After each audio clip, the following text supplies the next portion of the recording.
Dreamer provides free personal and professional development for marginalised women of colour.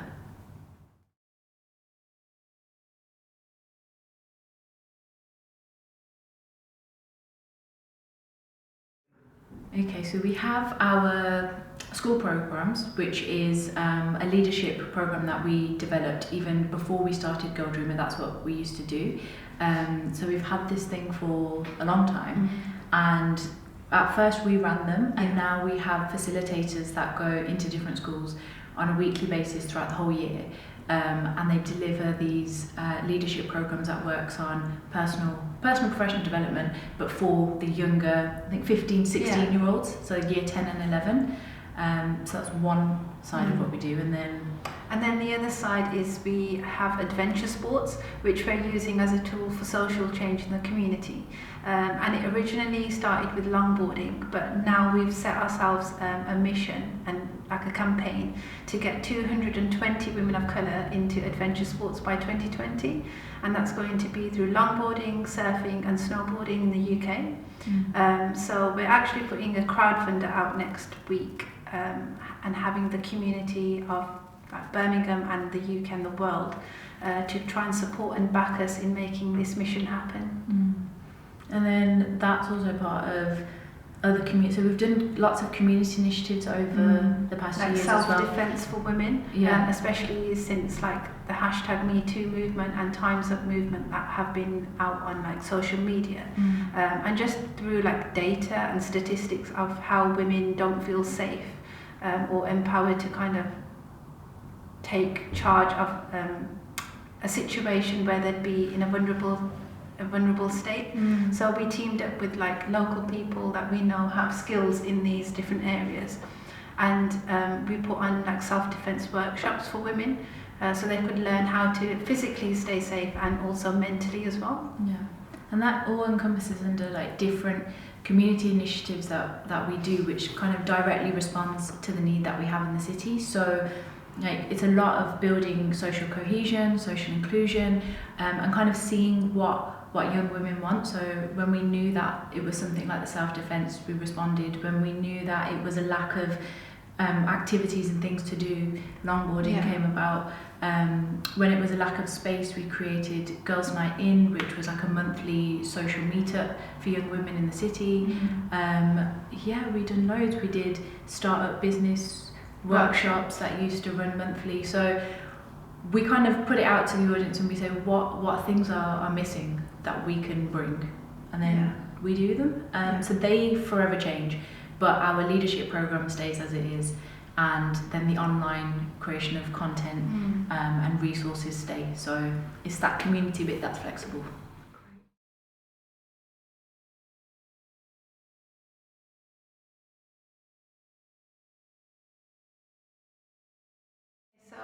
One of the initiatives that we run is the Borders Without Borders, which is a longboarding initiative.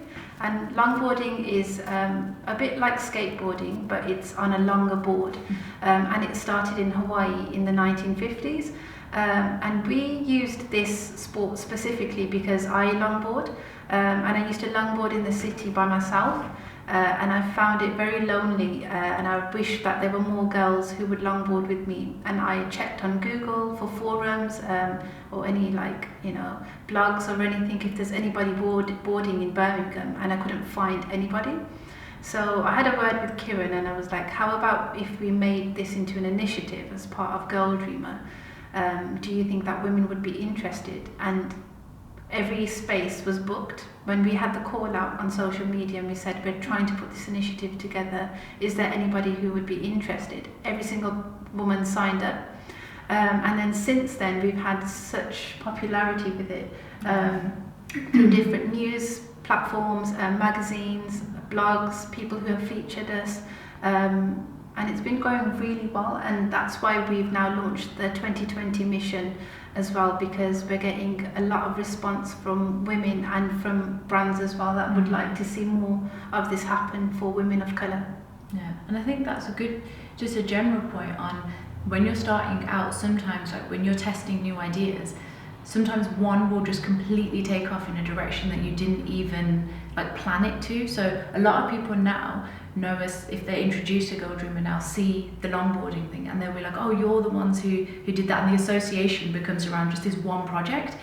Because school ones are happening in schools, so the public can't really like see that one as much or interact with it, but this is one that's very public facing. It kind of ties into a bigger social mission that's going on around like women in sports, and kind of getting women more active and being better represented. And then so when we didn't even mean for it to kind of skyrocket, and then it did, but now we're learning that could very much happen depending on what projects you create as a small company, and then you just roll with it. That was no pun intended, by the way. That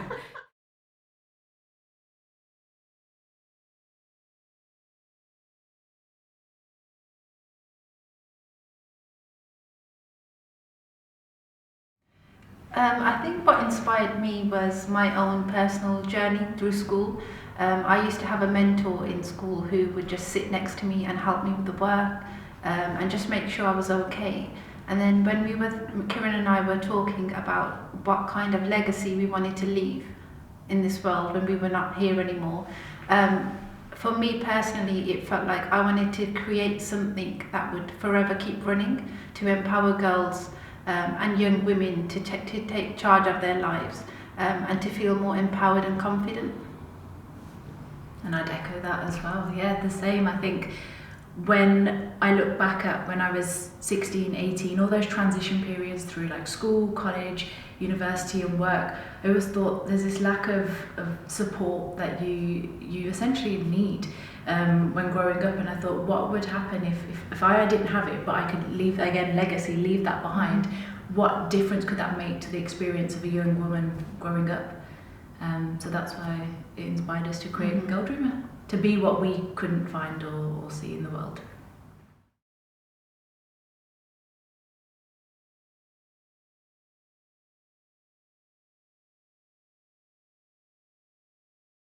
So our target audience are 16 to 30-year-old young women of colour, but our target clients are corporates and brands, because we work with both to bridge that gap.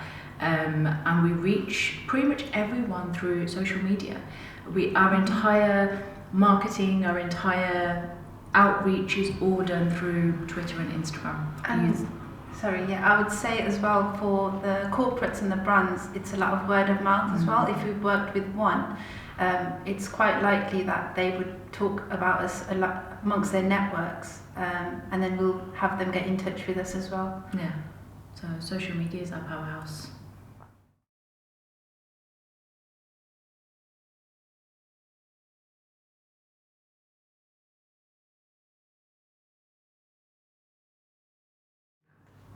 I think collaboration for us is a really big thing, because our team is so small. This is it. We rely on being able to collaborate with other small organisations, other brands, freelancers, to make the work that we do possible. So if we want to put out a project, let's say one of our sporting projects, we know that we're going to need people to volunteer to be trainers to make that happen, or we want to bring out a digital project, we know we're going to have to collaborate with people who are more well versed in the digital world than we are. And then, to make everything happen, for us, collaboration is probably the biggest reason for our successes. And when you start off and when you're small, I think building those relationships, building those allyships with people is such an important thing.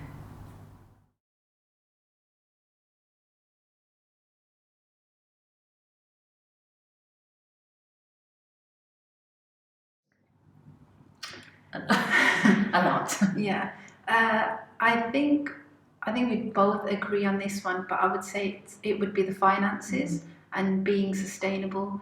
I think when you're starting out, especially when you don't have a lot of money saved up, or you're not having a full-time job and doing this on the side, when you're just doing this as your day in, day out, I feel like the finances are the biggest kind of struggle and restriction to progressing forward because you can't, because there's no money. I think, yeah, I'd say the same.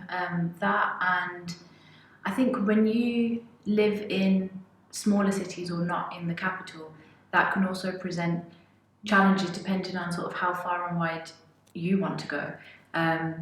We have friends who have startups in London, and the rate that they move compared to us and our friends here is so different because they're open to this completely different world of opportunities and access to the wider world. And although Birmingham's not exactly like a small town, in comparison, like all the money and the opportunities goes to the capital, and you're kind of here going, okay, I want that too, but I don't want to pack up and go there. So how do you kind of find the balance and compromise? Yeah, and I think a lot of the international brands and companies that we as well would like to partner with or collaborate with are based in London, and I think it's a big difference when you email them or when you meet them. There's a big difference between that, because we have countlessly tried to reach out to people who are based in London and have their like international flagship store or company in the UK. But it's very rare that we hear a response back.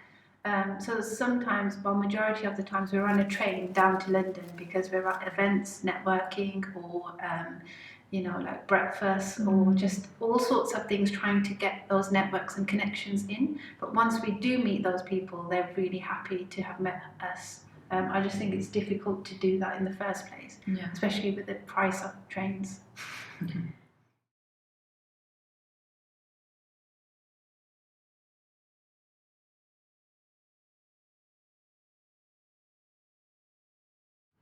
When we started, we used our own savings from previous jobs that we had, and we kind of put a collaborative budget together and said, okay, this is how much we would need to completely kickstart.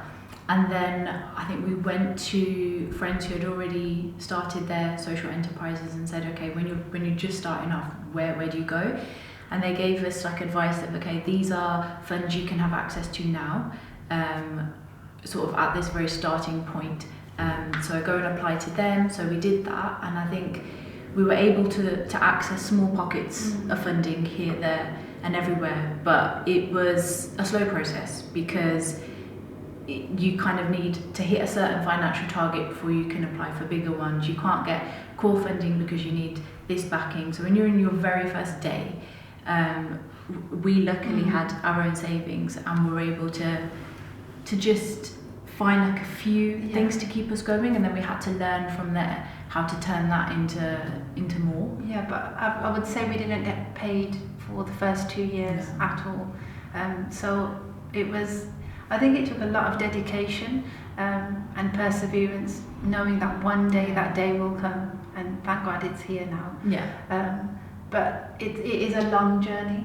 Yeah, no, definitely. I think when you start, all that money has to go into building your foundation, paying people that you need to make it happen, paying for the spaces you need to be in, making sure... All the money goes everywhere else but to you.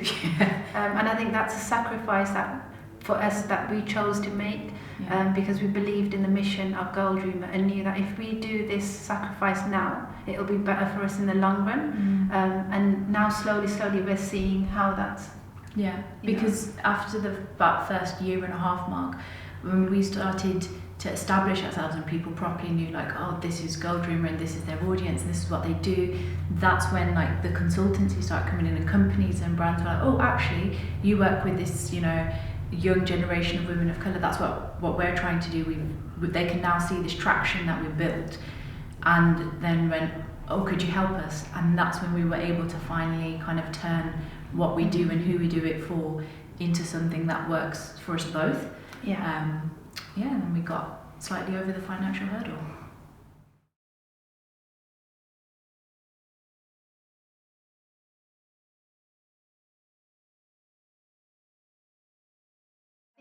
Through our digital work, we would say thousands. Through the analytics, we have a look as well. Because we put out content regularly, like blogging, posts, creating content, we draw in a lot of people that interact with us. So I would say digitally we're in the thousands, but in person directly we've worked with over 1,000 girls in Birmingham now, that we're going into our third year. So we're over the 1,000 mark finally. And it's been really nice because for us we focus heavily on the quality of our work over the quantity of how many people it reaches. So I think because our focus is on ensuring that every woman that we encounter has the same experience of our work as the woman who's alongside her on this initiative or on this project. That's where our focus is. It's not our focus isn't on reaching like 25,000 women in Birmingham. And if we do that, that's great. But I think for us, our main focus is on the quality. Through the capacity that we have, the amount of projects we run, we average up between 300 to 400 young women a year, because we work in schools and in the community, so constantly like engaging. And I think that's about our average a year.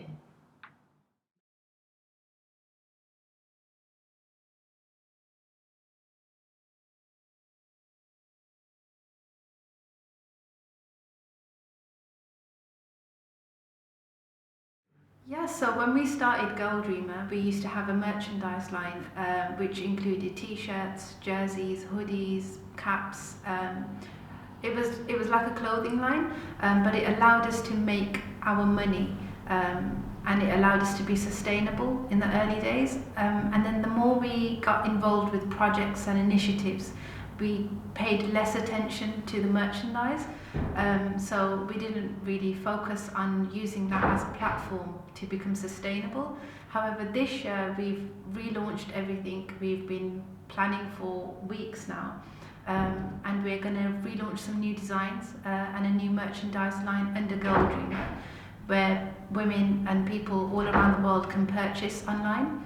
And it'll just be like a collection of different branded items under Girl Dreamer. And then profits from that will go back into funding some of either the projects or specific goals that young women we work with have but lack the finances to get there. So we have loads of girls that want to learn how to code, and they want more digital skills, and we know a friend runs a coding school for women. So for example, the merchandise that we sell, we can use part of that money to create spaces for girls on that course. So things that we can't personally like offer, but we can connect women to, we'll use that merch to just keep the cycle of empowerment going.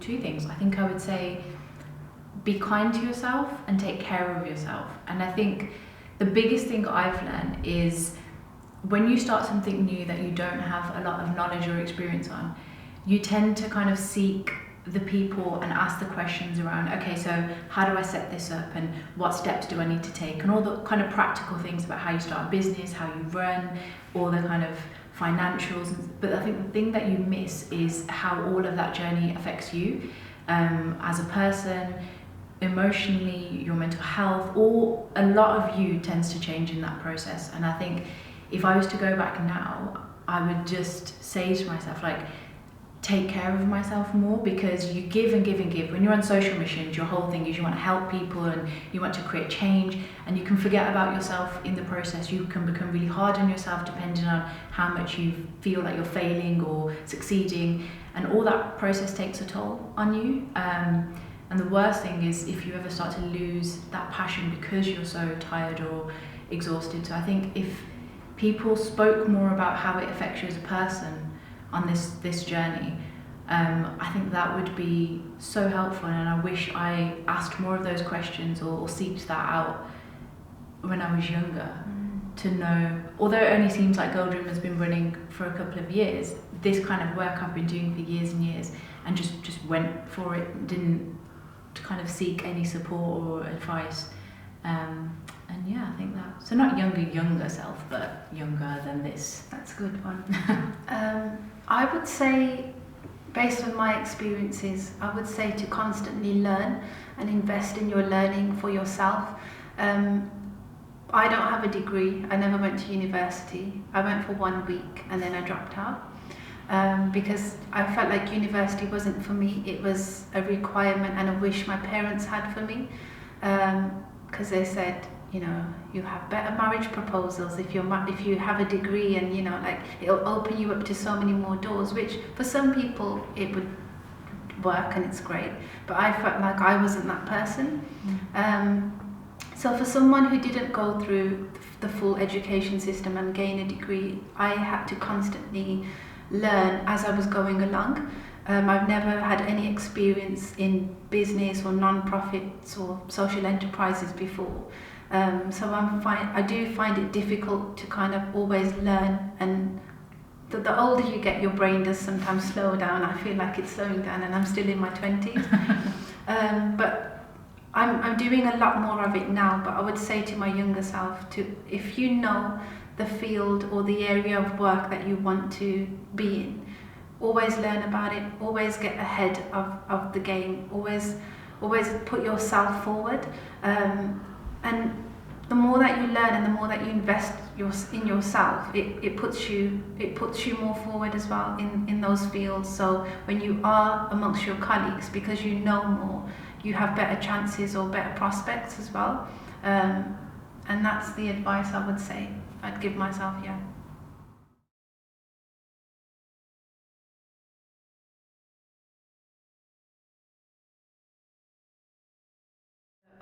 Hi, I'm Kiran and I'm the co-founder of an organisation called Girl Dreamer, which is an empowerment platform for millennial women of colour.